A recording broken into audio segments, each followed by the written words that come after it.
ভূগোল ও পরিবেশ বিজ্ঞান নিয়ে যারা পড়াশোনা করেছেন এবং সামনে যাদের প্রাইমারি ভাইবা পরীক্ষা রয়েছে, এই ভিডিওতে আমরা ভূগোল ও পরিবেশ বিজ্ঞান প্রাইমারি ভাইবা নোটের 7 নম্বর রিয়েল ভাইবা এক্সপিরিয়েন্সটি আপনাদের সাথে শেয়ার করব। আশা করছি আসন্ন ভাইবা পরীক্ষায় এখান থেকে আপনারা কমন পেয়ে যাবেন। যার ভাইবা নিয়ে আমরা আলোচনা করব তিনি জাহাঙ্গীরনগর বিশ্ববিদ্যালয় থেকে ভূগোল ও পরিবেশ বিদ্যা বিভাগ থেকে পড়াশোনা করেছেন। যেমনটি ছিল তার ভাইবা এক্সপিরিয়েন্স, ভাইবা বোর্ডে ডিসি স্যার সহ 3 জন ছিলেন। সালাম দিয়ে অনুমতি নিয়ে প্রবেশ করলাম এবং ডিসি স্যার বসতে বললে ধন্যবাদ দিয়ে বসলাম। অবশ্যই ধন্যবাদ দিবেন, ধন্যবাদ দিয়ে বসবেন, এটা একটা কমন ফর্মালিটিস। ভাইবা বোর্ডে ম্যাডাম ছিলেন, ম্যাডাম জানতে চাইলেন আপনার নামে আর কেউ কি আছে। তো আমি উত্তর দিলাম, 2 জনের নাম বললাম। আপনারা যারা সামনে ভাইবা পরীক্ষা দিবেন অবশ্যই আপনার নামের অর্থ এবং আপনার নামে যদি দেশে বা আন্তর্জাতিক পর্যায়ে কোনো গুরুত্বপূর্ণ ব্যক্তি তিনি বিখ্যাত হোক অথবা কুখ্যাত হোক, অবশ্যই তার সম্পর্কে জেনে যাবেন। এরপর ম্যাডাম বললেন জাবি থেকে প্রাইমারি ভাইবা পর্যন্ত যে জার্নিটা এটা একটু ইংলিশে বলেন। তো আপনারা এটা নিজের মতো করে বলবেন, এক একজনের জার্নিটা এক এক রকম হতে পারে। কেন আপনারা প্রাইমারিতে চাকরি করতে চাচ্ছেন সেই জার্নিটাও এক একজনের ক্ষেত্রে এক এক রকম হতে পারে, এটা আপনারা নিজেদের মতো করে সাজিয়ে নেবেন। এরপর ম্যাডাম জিজ্ঞেস করলেন বাংলাদেশের সর্বোচ্চ উঁচু জায়গায় কি। আমি বললাম বাংলাদেশের সর্বোচ্চ উঁচু জেলা হচ্ছে দিনাজপুর। তো তিনি বললেন কত মিটার। বললাম 36 মিটার। এটার সঠিক উত্তর হবে 37.5 মিটার।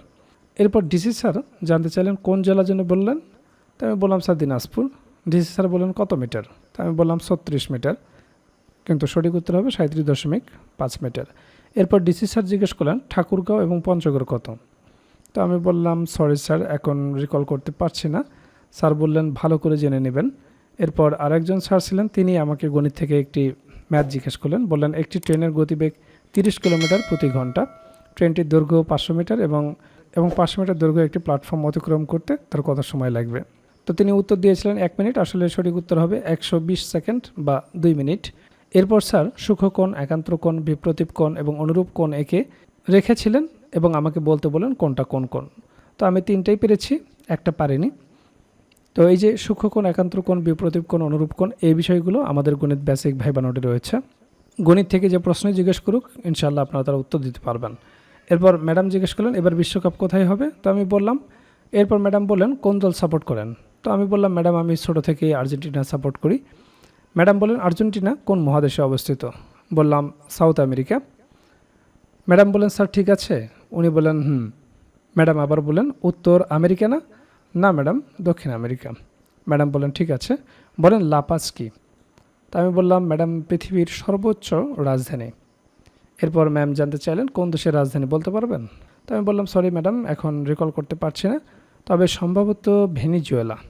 তা আসলে এটা সঠিক উত্তর হবে বলিভিয়া। বলিভিয়ার রাজধানী হচ্ছে লাপাজ। এরপর ম্যাম জিজ্ঞেস করলেন গান গাইতে পারেন। তো আমি বললাম জি পারি ম্যাম। এখানে কিন্তু আপনার না বলার সুযোগ নেই বা সরি বলার সুযোগ নেই, ঠিক আছে। এখানে গান, কবিতা, ছড়া যে কোনো কিছু হোক আপনাকে পারফর্ম করতেই হবে। এই জায়গায় কিন্তু আলাদা মার্কস তারা দিয়ে থাকে। এরপর ম্যাডাম বললেন কী ধরনের গান পারেন। তো আমি বললাম ম্যাডাম একটা মরমি টাইপের গান গায়। ম্যাডাম এবার বললেন মরমি টাইপের আবার গান আছে নাকি, কারা লেখেন এই গান। তো আমি বললাম ম্যাম বাউলরা। ম্যাম তখন বললেন তাহলে বাউল বলেন, মরমি বলছেন কেন। আচ্ছা গান। তো আমি একটি গানের স্তবক গাইলাম। মনে হলো ওনারা খুশি হয়েছেন আমার গান শুনে। আমার গানের সাথে তালে তালে ওনারা মাথা ঝাঁকাচ্ছিলেন। এরপর বললেন ঠিক আছে আপনি এবার আসেন। আমি কাগজপত্র নিয়ে উঠতে উঠতে ম্যাডাম আবার জিজ্ঞেস করলেন আপনি বিয়ে করেছেন। তো বললাম জি ম্যাম, একটা ছেলেও আছে। ম্যাডাম হাসতে হাসতে বললেন ঠিক আছে আসেন। পরিশেষে সালাম দিয়ে বের হয়ে আসলাম। তো আপনারা দেখলেন ভাইবা বোর্ডে কী ধরনের প্রশ্নগুলো জিজ্ঞেস করা হয়, কোন কোন বিষয় থেকে প্রশ্ন জিজ্ঞেস করা হয়। আর এই বিষয়গুলো নিয়েই আমরা তৈরি করেছি প্রাইমারি ভাইবার জন্য কমপ্লিট একটা প্যাকেজ, যে প্যাকেজে আপনার বিষয়ভিত্তিক ভাইবা প্রশ্ন তো থাকবে, একেবারে রিয়েল ভাইবার আলোকে বিষয়ভিত্তিক নোটটি তৈরি করা হয়েছে, যেখানে বিগত বছরে যে রিয়েল ভাইবাগুলো হয়েছে তা সুন্দরভাবে সমাধান করে দেওয়া হয়েছে। সেই রিয়েল ভাইবাগুলোও যদি আপনারা ভালো মতো দেখে যান সেখান থেকেই বেশিরভাগ প্রশ্ন আপনারা কমন পেয়ে যাবেন। এছাড়াও আপনারা জানেন যে ডিপার্টমেন্টে আপনি ভাইবা দিতে যাবেন সেই ডিপার্টমেন্ট সম্পর্কে অবশ্যই আপনাকে প্রশ্ন জিজ্ঞেস করতে পারে। তো সেই বিষয় সম্পর্কে একটা ভাইবা নোট থাকবে, প্রাইমারি সম্পর্কিত একটা ভাইবা নোট থাকবে। প্রাইমারি ভাইবায় অবশ্যই আপনাকে অনুবাদ জিজ্ঞেস করবে, অনুবাদের উপর একটা ভাইবা নোট থাকবে, যেগুলো প্র্যাকটিস করে গেলেই যথেষ্ট।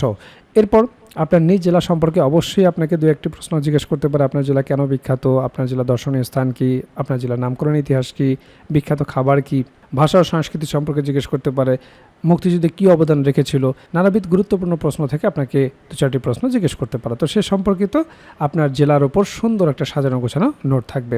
এছাড়াও 1947 থেকে শুরু করে বর্তমান সমসাময়িক পর্যন্ত গুরুত্বপূর্ণ বিষয়ের উপর যে সমস্ত প্রশ্নগুলো আপনাকে জিজ্ঞেস করতে পারে সেই বিষয়গুলো নিয়ে সুন্দরভাবে সাজানো গোছানো একটা সাধারণ জ্ঞান ভাইবা নোট থাকবে। এছাড়াও আপনারা জানেন যে প্রাইমারি ভাইবা বোর্ডে বাংলা ব্যাকরণ এবং সাহিত্য অংশ থেকে বেসিক কিছু প্রশ্ন জিজ্ঞেস করে থাকে, সে বিষয়ে একটি ভাইবা নোট থাকবে। এছাড়াও গণিতের একটি বেসিক ভাইবা নোট থাকবে। আপনারা জানেন যে পাটিগণিত, বীজগণিত এবং জ্যামিতি অংশ থেকে কিছু বেসিক প্রশ্ন জিজ্ঞেস করা হয়। যেহেতু আপনি প্রাইমারির শিক্ষকতা করবেন, একেবারে বেসিক জিনিসগুলো যদি আপনি না বলতে পারেন তাহলে চাকরি পাওয়াটা আপনার জন্য দুষ্কর হয়ে যাবে। কাজেই ভাইবা পরীক্ষায় আপনি যত ভালো করবেন আপনার চাকরি পাওয়ার সম্ভাবনা তত বেড়ে যাবে। কাজেই যারা প্রাইমারি ভাইবার জন্য গুছিয়ে কার্যকর একটা প্রস্তুতি নিতে চান, আমাদের ভাইবা প্যাকেজটি দ্রুত সংগ্রহ করুন। ইতিমধ্যে অনেক প্রার্থী আমাদের কাছ থেকে ভাইবা প্রার্থী সংগ্রহ করেছেন, তারা প্রস্তুতি শুরু করে দিয়েছেন। এখনও যারা প্রস্তুতি গুছিয়ে নিতে পারেন না, স্ক্রিনে দেওয়া হোয়াটসঅ্যাপ নাম্বারে যোগাযোগ করে আমাদের কাছ থেকে প্রাইমারির এই ভাইবা প্যাকেজটি সংগ্রহ করতে পারেন। প্যাকেজটি আপনারা দুইভাবে নিতে পারবেন, আপনারা হার্ড কপি নিতে পারবেন কুরিয়ারের মাধ্যমে, এছাড়াও পিডিএফ প্যাকেজ আপনারা নিতে পারবেন। কাজেই দেরি না করে দ্রুত স্ক্রিনে দেওয়া হোয়াটসঅ্যাপ নাম্বারে যোগাযোগ করে প্যাকেজটি সংগ্রহ করুন।